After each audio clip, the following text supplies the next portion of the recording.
কৃষক বন্ধু প্রকল্পের ফর্ম পূরণ করতে গেলে প্রথমেই আমাদেরকে করতে হবে কৃষক বন্ধু আইডি নাম্বার। এই আইডি নাম্বার যাদের কাছে আছে তারা লিখবেন, যাদের কাছে নেই তারা যেখানে এই ফর্মটি জমা করবেন ব্লক বা গ্রাম পঞ্চায়েত সেখান থেকে জেনে নিয়ে লিখে দেবেন। তারপরে আছে ক্রমিক নম্বর। ক্রমিক নম্বর যে অফিসার আপনার এই ফর্মটি জমা নেবে তিনি লিখবেন, এটা কোনো কৃষক বন্ধু লিখবেন না। তারপরে চলে আসি তথ্যের বিবরণী। অবশ্যই আমরা তথ্যের বিবরণ লিখব। এই তথ্যের বিবরণ আমরা এই ঘরটিতে লিখব, এই ঘরটিতে আমরা লিখব না।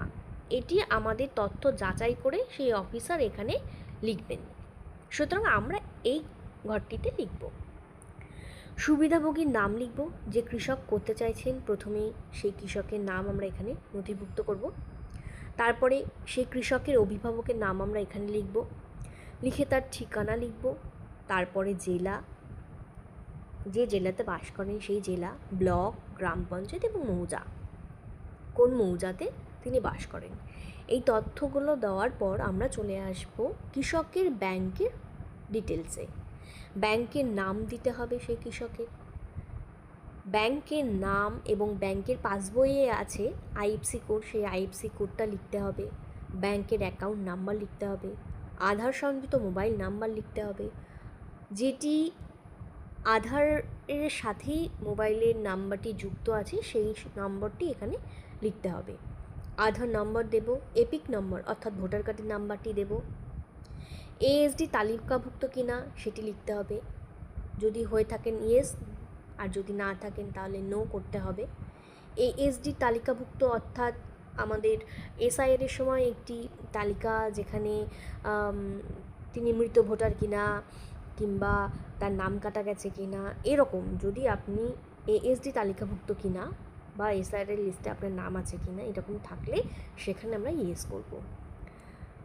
তারপরে চলে আসছে পিএম কিষাণের সুবিধাভোগী কিনা। আপনি কি পিএম কিষাণ পান? কৃষক বন্ধুর আগে আপনি যদি কৃষক বন্ধু পেয়ে থাকেন তাহলে তার সাথে কি আপনি পিএম কিষাণ পেতেন? যদি পেয়ে থাকেন তাহলে এখানে ইয়েস করতে হবে, আর যদি না পেয়ে থাকেন তাহলে নো করবেন। তারপর 10 নম্বরে আমরা দেখব প্রধান পেশা। প্রাইমারি অকুপেশন কি? কৃষি, নাকি আপনি কোনো সরকারি প্রতিষ্ঠানের সাথে সংযুক্ত আছেন, কিংবা আপনি পেনশন পান, বা আপনি কোনো স্থায়ী প্রতিষ্ঠানের কর্মী যেখানে আপনাকে নিয়মিত বেতন দেওয়া হয়। আপনি কোন পেশাতে আছেন? যদি কৃষক হয়ে থাকেন তাহলে এখানে কৃষি লিখতে হবে। জমির বিবরণ, আপনার কাছে কতটা জমি আছে তার বিবরণ এখানে লিখতে হবে। যেমন জেএল নাম্বার, আপনার রেকর্ডের উপরে বা পশ্চার উপরে এই জেএল নাম্বারটা দেওয়া থাকে, সেখান থেকে দেখে নিয়ে লিখতে হবে। খতিয়ান নাম্বার লিখতে হবে, দাগ নাম্বার লিখে দেবেন। জমির পরিমাণ একরে দিতে হবে। স্বত্বলিপি বা আপনার যে খতিয়ানের কাগজটি আছে বা রেকর্ডের কাগজটি আছে সেই রেকর্ডের কাগজ দেখে আপনাকে কবে আপনি আরআরও করেছিলেন সেই পশ্চার তারিখটা আপনাকে দিতে হবে। জমির দখলের ধরন, অর্থাৎ আপনি কি আপনার জমিটা কারোর কাছ থেকে ক্রয় করেছেন বা কিনেছেন, কিংবা আপনি কি আপনার বাবার থেকে সম্পত্তিটি পেয়েছেন বা আপনাকে হস্তান্তর করা হয়েছে, বা অন্যান্য যেটি হয়ে থাকবে সেটা আপনাকে এখানে লিখতে হবে। আয়কর প্রদান করি, আপনি কি কোনো ট্যাক্স দেন? যদি দিয়ে থাকেন ইনকাম ট্যাক্স তাহলে এখানে ইয়েস করতে হবে, আর না হলে নো। তারপরে আমরা চলে আসব পরের পেজে। এখানে আছে স্বামী স্ত্রীর বিবরণ। যদি কৃষক স্বামী হয় তাহলে তার স্ত্রীর বিবরণ দিতে হবে, আর যদি কৃষক স্ত্রী হয় তাহলে তার স্বামীর বিবরণ এখানে দিতে হবে। ব্যাংকের বিবরণ, অর্থাৎ যদি কৃষক স্বামী হয় তাহলে তার স্ত্রীর ব্যাংকের বিবরণ এখানে দিতে হবে। ব্যাংকের নাম, আইএফসি কোড, যেরকমটি আগে বলেছি ব্যাংকের বইয়েই আইএফসি কোডটি আছে, ওই আইএফসি কোড দেখে দেখে লিখতে হবে।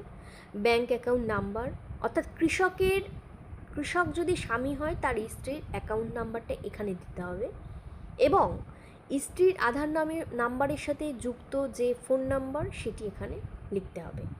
আধার নাম্বার দিতে হবে, এপিক নাম্বার দিতে হবে, এবং কেবিএনের সুবিধাভোগী কিনা সেটিও এখানে লিখতে হবে, অর্থাৎ তিনিও কি কৃষক বন্ধু এর টাকাটি পান, সুবিধা পান তাহলে সেটি, যদি হয়ে থাকে তাহলে ইয়েস করতে হবে।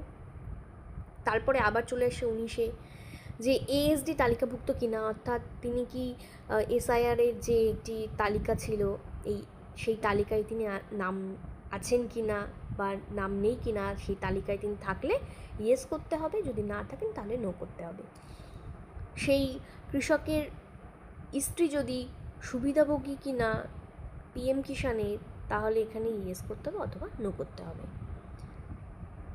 সেই কৃষক যদি স্বামী হয়, তার স্ত্রীর প্রধান পেশাটি এখানে লিখতে হবে। তারপর আমরা সর্বশেষে দেখতে পাচ্ছি সুবিধাভোগী স্বাক্ষর করতে হবে এখানে। করার পর আমাদের এখানে আর কোনো কাজ থাকে না, সেটি আপনি আপনার নিকটবর্তী ব্লক বা পঞ্চায়েতে জমা করতে হবে।